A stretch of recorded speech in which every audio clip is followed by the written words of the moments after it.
Welcome back everyone, Zaf here to yet another, you guessed it, Soul Leveling Rise video.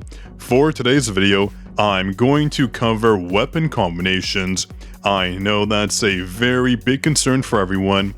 It's kind of simple just running an SR weapon, but are you making the right choices? Can you combine multiple weapons and get a better outcome compared to some other combinations you can do? I'll try to cover those concerns in this video. But really quick, you know the drill. We have a quick shout out to Armin, our latest first commenter, so a congrats to you. Enjoy your very exclusive Discord role. And also a shout out to our latest channel member. They didn't have a username, but I think I found one, so Zach, thank you for joining. Now, weapon combinations can be a little bit tricky. Just because one combination is good, it doesn't mean you should use it in every single aspect of the game. Let me show you one prime example of what weapon combinations are very popular. Let's go to the Power of Destruction. I have yet to put in my time for this event, but let's go to rankings. As you see here, these are the current rankings, and you'll see a very common theme. We have Plum, Plum, Plum. We have more Plum, tons of Plum being used. I can tell you right now, Plum is one of the main weapons people do use. The weapon choice does depend on what the recommended element is, but as you see here, even though Plum is not a recommended weapon here, everyone does use it, and that's because weapon choice doesn't necessarily matter on what the boss passive is.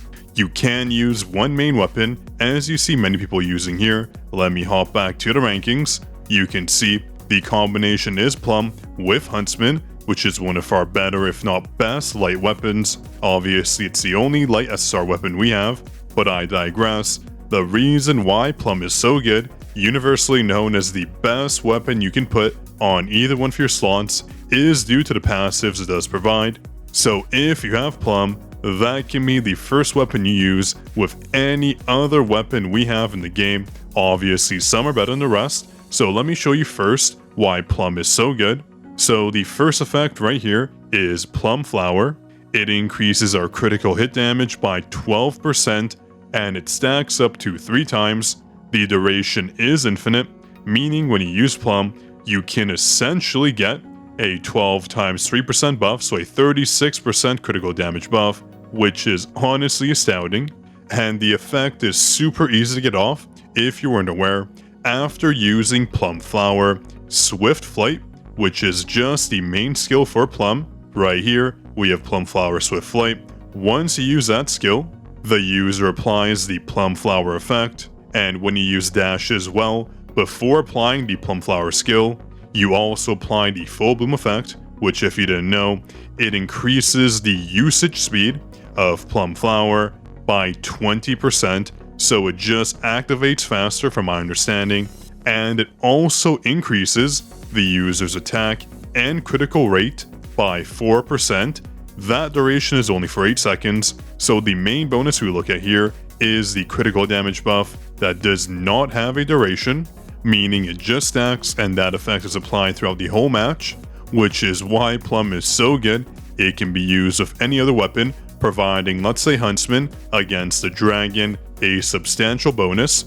You're not necessarily using Plum for the damage it can output, you're using it for the buff it will apply to your main weapon. That's what makes Plum so good, and obviously as you do ascend it, it only gets better, such as the A1 bonus, increasing the chance of the user landing a critical hit on the next attack by 32%, including increasing skill damage by 32%. It does have a short duration, but what you do is you use Plum right off the bat, and then you jump in and let's say use your Huntsman skill. Then you'll dish out even more damage on top of the crit damage bonus it provides here. It provides a skill damage increase, so doing a ton of damage super easily just by getting the A1 bonus. And also, just so everyone notes here, this bonus here on all weapons, the A2 bonus, is only applied to enemies that do have an elemental weakness. So if you're fighting an enemy without an elemental weakness, this damage bonus does not apply. That's what I understand. I do believe it's right.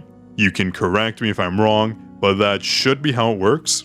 But again, I think we're talking too much about Plum. Basically, it is the best weapon you can pair with any other weapon in the game. This means you can use Plum with Huntsman, you can use it with Scythe, the Orb of Avarice, Westwind, Grimoire, anything. Literally anything. But I think one thing people do ask very often is if you have Plum, if you have Scythe, and if you have the Moon Shadow weapon. Let me quickly pop it open here. I have not summoned for it because my Plum is such a high level. The Moon Shadow, there isn't necessarily a current best combo because it just matters on how many of each you have pulled. Moon Shadow is honestly a very powerful dark weapon. The reason why you don't see too much use out of it is because people generally don't summon for it. Because Soul Leveling Arise does provide us 2 free copies of the Shadow Scythe, there's really no point to get a third dark weapon.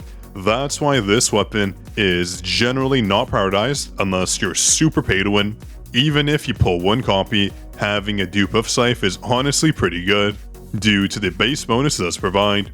If the user's HP is below 70%, the Edge of Darkness is applied, increasing the user's crit rate by 25%, which is honestly quite massive.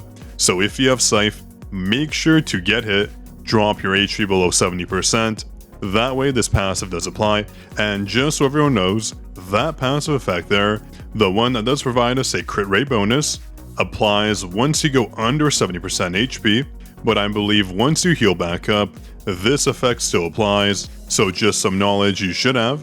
It doesn't really impact our gameplay too much right now, since we don't have too many healing sources, but again, something interesting to note.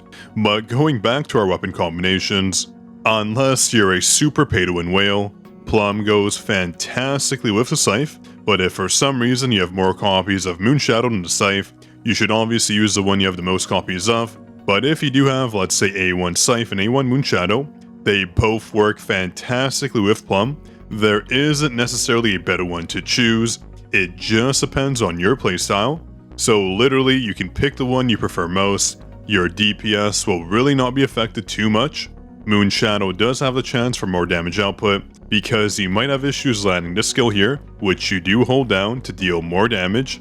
But personally for me, Scythe is working fantastically, so Plum and Scythe a fantastic combo, just because of the 2 free copies we do get. But going back to the weapon combinations, Plum again works with everything here, and same with Westwind honestly speaking. Westwind is such an amazing weapon. The fact that we have Secret Bullet being the main skill, having a ton of passives being applied to it, a 75% bonus once you're 5 meters out of range, and once you get the A1 bonus, the damage increases to 130%, which is honestly crazy. And remember, Westwind's skill is technically AoE, it deals damage to multiple targets, it isn't single shot, meaning it is one of the best weapons you can use for mobbing in this game. So using it with Plum, getting those bonuses applied, and then using Westwind with Black Hole will deal so much damage, especially at A3, getting up to 5 stacks of 30%, so an additional 150% bonus. Basically, Westwind will nuke the targets, which is why it's a fan favorite in this game.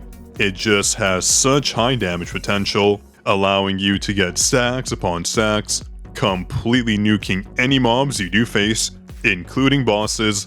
Westwind is seriously no joke.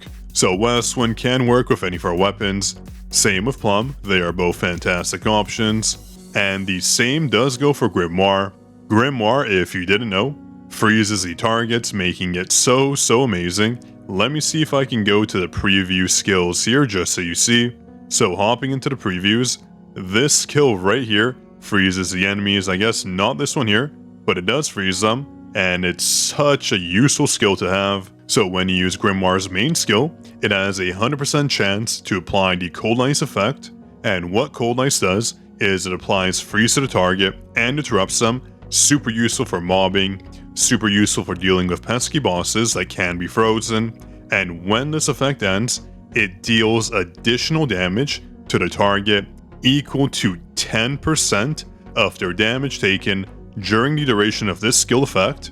So that means you deal 10% bonus damage, which does get applied once this 4-second duration ends. So during these 4 seconds, you should deal as much damage as possible.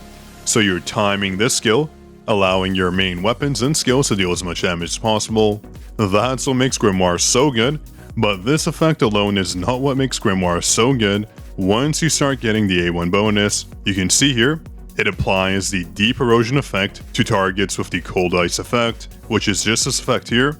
So basically any target that gets water spray applied to them, and if we go down, it increases damage taken by targets that have elemental weakness by 24%, and from my understanding, this applies to any element, not just water, for example. So this is why Grimoire is so good to combo with any other weapon here. If you are short on weapons that have the elemental bonus, it is perfect to use.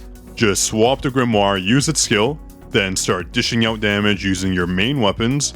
It'll apply so much more damage than it previously would have. This bonus here, on top of the 10% bonus here as well, overall, making Grimoire one of the weapons you can tag in to make any run successful. And also the A5 bonus, increases damage dealt to frozen targets by 50%. Don't get me started on how good that is. A3 is just 20%, but 50% is just crazy. But yeah, overall, with weapon combinations, the game is very forgiving. The one thing you do want to always take note of is the elemental type advantages. Running, for example, Plum and Scythe compared to Plum and Avarice on a mob on an enemy that is weak to fire and strong to darkness would be much more beneficial, since Avarice can deal 150% damage when Scythe's damage would be halved. For example, we just use Plum for the bonus that applies, so combinations can be had with weapons that do have a weakness type against the enemy, as long as they provide some type of buff, like Grimoire like I mentioned here, just getting the damage bonuses it applies, and then hopping to your main weapon to deal the main DPS. But another weapon we do have that's relatively new is Scatty. Overall, Scatty is one of those weapons that just works by itself. So Scatty does provide a buff, a 3% attack and defense pen buff, and the duration is 10 seconds, and also interrupts the target. So overall, Scatty can be used with any combination as well. It might not provide a buff to all your weapons, but it does provide a tiny bit of a bonus here. But as you get it to the A1 bonus, you can see that Scatty kind of speaks for itself. The Scatty's domain, a JJK reference probably, makes Scatty deal so much damage, so Scatty can be used with Grimoire and it will work fantastically, or any weapon that does buff it, for example Plum. That is exactly why I have Scatty on my rate up list, because it's one of those weapons that will absolutely carry us later on once we start getting more copies, especially with the new boss modes coming out, the Workshop of Brilliant Light, where they will be mostly weak to water. That's why Scatty will be so important, but anyways, I digress. Weapon combos, again, should be prioritized based on the elemental bonus you have, but also any weapon passives that you can get from the weapon you're using, like Plum. That's why Plum is just recommended on every single tier list you'll see out there. But again, I said it before, the game is very forgiving. Just try to use the weapons you have the most advancements for. Even though you might be using a weapon that does have an elemental weakness, the precision bonuses can be very, very beneficial, on top of the general ascension bonuses as well. But when it comes to combos, there aren't necessarily best combos, they're just weapons that do complement each other. Just like I noted here with the Power of Destruction, there are just so many options to use, all of them being super forgiving, but you see very common examples, ignoring the elemental type bonuses, of Plum and Grimoire being used with all our weapons, including Scythe, just because those weapons are so amazing to have, just due to their overall abilities. So don't worry too much about the weapon combinations, it can help, but as long as they're not hindering your playstyle, and you're using weapons that are ascended, and focusing on the elemental typing, you'll be good to go. Soul Leveling Rise doesn't require too much optimization, but if you do consider the tips I did provide you, through using Grimoire and Plum, with one main weapon that does have the type advantage, you'll be good to go throughout this game, and obviously Westwind being one of the most amazing weapons we have. And before I forget, there are some free-to-play choices as well, but when it comes to combinations, they just kind of work alone. They don't necessarily bounce off each other, like Plum would for example, or the Grimoire. So generally speaking, if you have to go for SR weapons, there are three that are just amazing. Westwind with any combination of the Avarice, or also the bow here, the family's longbow. These three just work so well, using Westwind as the main conjoiner. Extremely solid weapon choices. Avarice is basically the main fire weapon of choice, again working with any combination here. That's just because this boy right here, Vulcan's Rage, is just something we don't necessarily summon for. It did get a buff and it's not a bad weapon, but right now just having one copy does not compare to using Orb of Avarice with multiple dupes. It's just so much stronger in that regard. That's why we use it. So these three SR weapons, using Westwind as the middle option, is always good. There's also a few more SR weapons that are maybe usable. That being this one right here. We have Demon Knight Spear. It is a fantastic light weapon. Super easy to get the skill off, and the passive works with the skill as well. So super solid. There's also one more option here. We have Casca's Venom Fang. The bleed is honestly very OP. It's one of our stronger SR weapons, and it is a water elemental, so you will use it later on when you do need that water element. So again, solid options, and that works with Westwood for example. But even though if you are free to play, you should have at least a copy of Plum, or at least a copy of Grimoire, to use with one main statted weapon, like the Orb of Avarice, Westwind, or the bow. You will eventually get an SSR if you don't have one right now, so don't worry too much. Once you do get them though, your weapons will make sense, so that's why I recommend for your rate up list and the draws right over here to make sure to put those top tier SSR weapons and at least 2 hunters.